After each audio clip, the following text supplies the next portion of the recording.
मतलब कहते हैं कि आईएएस और आईपीएस जब ये 3 लेटर्स लग जाते हैं तो मानव की स्टेटस से ऊपर उठ के महामानव बन जाता है। यूपीएससी एस्पिरेंट को एक दिन में कितने घंटे की पढ़ाई करनी चाहिए? देखिए मैडम, वैसे तो मेरा अपना मानना है hours are not the point of measurement, the intensity of work matters.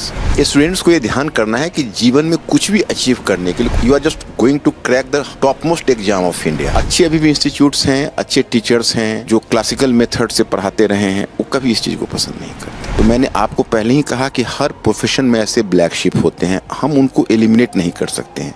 लेकिन ऐसा this is not simply true of coaching institutes, this is all professions.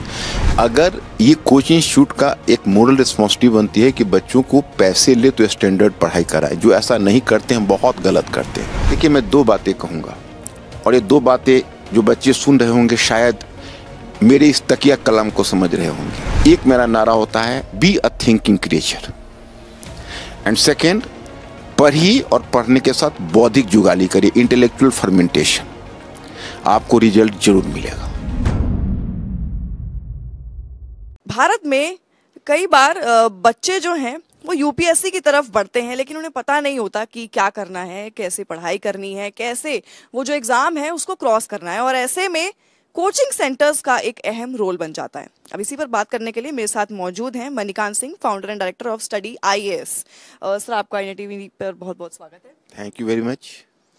बात करें एजुकेशन की, स्पेशली एग्जाम, वो भी यूपीएससी का एग्जाम, लोग बहुत टेंशन में रहते हैं, बच्चे डरे हुए रहते हैं कि यूपीएससी क्रैक कैसे होगा। वो ख्याल लाते ही नहीं कि यूपीएससी ट्राई करना है। कई बच्चे तो यही सोच के छोड़ देते हैं कि बहुत टफ है, हमसे नहीं हो पाएगा। तो उस माइंडसेट को कैसे बदलना होगा? माइंडसेट को इस तरह से बदलना होगा कि स्टूडेंट्स को ये ध्यान करना है कि जीवन में कुछ भी अचीव करने के लिए कुछ, अगर आप you are just going to crack the top most exam of India. मतलब कहते हैं कि आईएएस और आईपीएस जब ये 3 लेटर्स लग जाते हैं तो मानव की स्टेटस से ऊपर उठ के महामानव बन जाता है।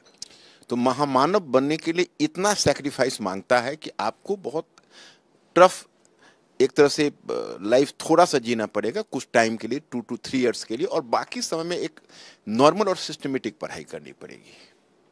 तो सर, आप मानते हैं कि कोचिंग सेंटर्स जो हैं वो एग्जाम का, मतलब जो हमारी शिक्षा जो जनरली बच्चे किताबें पढ़कर उन्हें मिलती है और एंट्रेंस तक, वो जो गैप है उसको कम्प्लीटली फुल करते हैं? नहीं कर पाते हैं मैडम। मैं आपको बहुत सच्चाई बताऊं कि बहुत ज़्यादा वर्क करवाना पड़ता है। मतलब नॉर्मली क्या होता है कि ये मुझे लगता है कि किसी भी ह्यूमन बीइंग का फितरत है कि वो चाहता है थोड़ा सा लाइफ में कंफर्ट मिले, और ये एग्जाम बहुत कंसिस्टेंट मेहनत खोजता है। तो कई बार क्या होता है कि 6 मंथ में जाने के बाद, 1 ईयर जाने के बाद गार्जियन का ही प्रेशर होता है, पीयर प्रेशर भी होता है, तो फिर वो कई बार डाइवर्ट करने लगते हैं। तो अगर 100 बच्चे चलते हैं तो लास्ट तक 10 to 20 स्टूडेंट्स ऐसे होते हैं जो कंसिस्टेंसी को बना के रख पाते हैं। ये प्रॉब्लम आती है।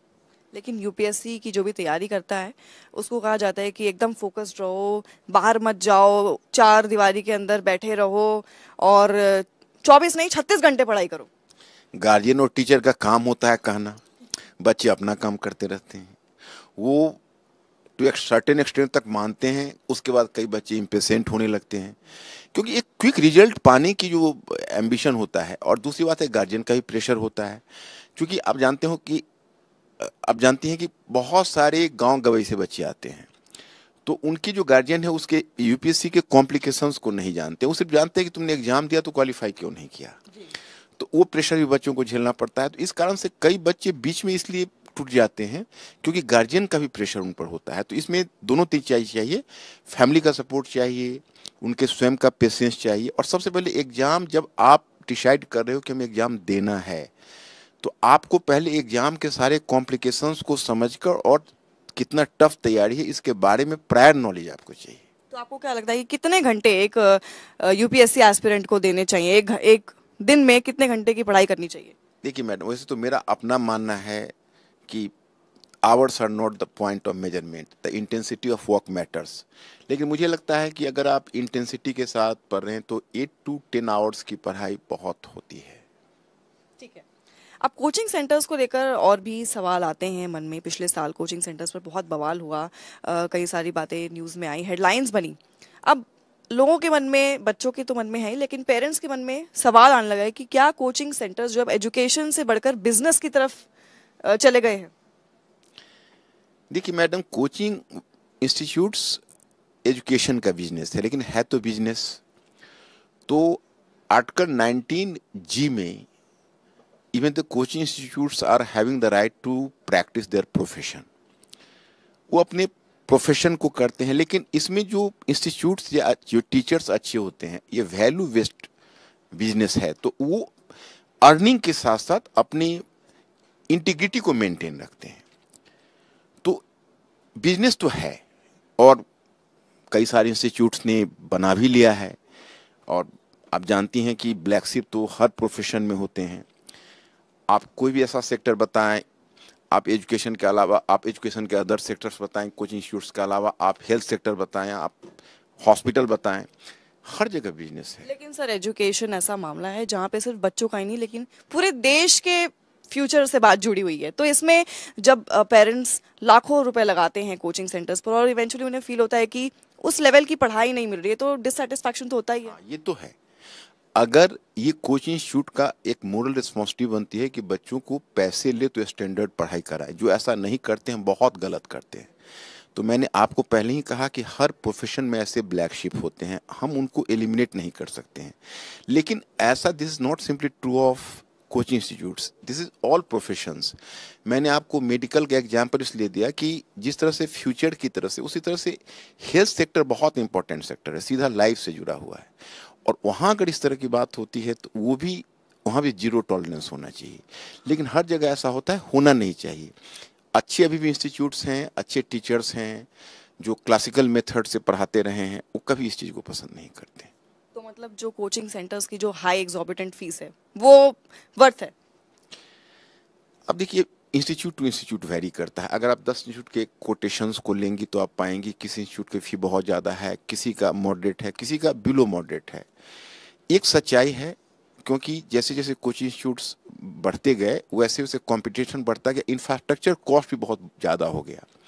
इसमें अगर इसमें सुधार ना होगा तो लैंडलॉर्ड्स प्लस सर्विस प्रोवाइडर्स सबके कॉस्ट को अगर काउंट करेंगे तो कोचिंग इंस्टीट्यूट के लिए एक बच्चे को, और कोचिंग का ड्यूरेशन बढ़ के 1.5 ईयर हो गया नॉर्मली।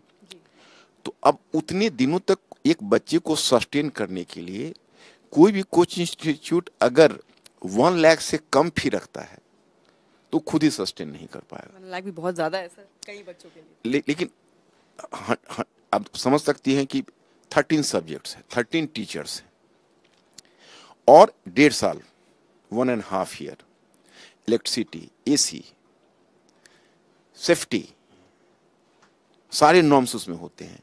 तो अगर उतनी फी ना रखी जाए तो कोचिंग इंस्टीट्यूट को फिर इन्वेस्ट करना पड़ेगा अपनी तरफ से, अपनी प्रॉपर्टी को सेल करके। लेकिन सर देखा जाए तो उसके लिए ऑनलाइन है जी, स्टूडेंट्स ऑनलाइन करें। लेकिन ऑनलाइन भी ऐसा नहीं है कि फीस कम है, ऑनलाइन भी फीस वगैरह बनी हुई है। नहीं, ऑनलाइन और ऑफलाइन में नियरली 50% का गैप तो सभी रखते हैं। और कोई कोई ऐसे भी स्टूडेंट्स होते हैं, कोई कोई ऐसे भी इंस्टीट्यूट्स हैं जो बहुत कम रखते हैं, हालांकि क्वालिटी नहीं मेंटेन कर पाते हैं। लेकिन कोशिश होनी चाहिए कोचिंग इंस्टीट्यूट की मिनिमम प्रॉफिट ले। मतलब ऐसा नहीं ले, प्रॉफिट तो उनको लेना पड़ेगा क्योंकि मजबूरी है, उनके भी खर्च हैं, उनके भी सपने हैं, लेकिन मिनिमम फी ले, बहुत ज़्यादा फी ना रखे। लेकिन कुछ तो इस तरह की चीज़ें आती है, जैसे आप अगर सिविल सर्विसेज में जो बच्चे मुझे देख रहे होंगे, सुन हो रहे होंगे, मैं मणिकांत सिंह, मेरे रेपुटेशन के बारे में सभी लोग जानते हैं कि मार्केट में मैंने अब तक ऑनेस्टी निभाई है, और अगर किसी बच्चे से मैंने 1 रुपये फी ली है तो 1.5 रुपये का काम करके दिया है। लेकिन मैंने जब जनरल स्टडीज स्वयं शुरू किया तो मैंने जो बैठ के अपने पूरे स्टाफ से कैलकुलेट करवाया, तो मतलब जो मेरे अपने एक्सपर्ट टीम है, तो उन्होंने कहा कि देखिए मिनिमम एक्सपेंडिचर GS चलाने के लिए इतनी फी ऑफलाइन रखना पड़ेगा, नहीं तो आपको फिर कॉस्ट नहीं निकल पाएगा, फिर कॉस्ट में आप माइनस में जाओगे। तो मैंने अपना आपसे ऑनेस्टली शेयर किया, बच्चों से शेयर किया, किसी की भावना को ठेस पहुंचनी चाहिए, आई एम एक्सट्रीमली सॉरी। लेकिन जो सच्चाई है, मैं सच्चाई बोल रहा हूँ। ठीक है, एक जाते जाते एक सवाल नहीं है, बेसिकली कोई एक लाइफ मंत्रा जिसने आपकी मदद की और आपको लगता है कि आगे स्पेशली UPSC एस्पिरेंट्स को जो है लाइफ में आगे मदद करेगा। देखिए, मैं 2 बातें कहूँगा, और ये 2 बातें जो बच्चे सुन रहे होंगे शायद मेरे इस तकिया कलम को समझ रहे होंगे। एक मेरा नारा होता है, be a thinking creature. And second, पढ़िए और पढ़ने के साथ बौद्धिक जुगाली करिए, इंटेलेक्चुअल फर्मेंटेशन, आपको रिजल्ट जरूर मिलेगा। जी बिल्कुल, सोचना कभी भी नहीं छोड़ना चाहिए। और उसी के साथ इस सेशन को हम एंड करेंगे। हमने काफ़ी कुछ जाना। थैंक यू सर अपना कीमती वक्त देने के लिए।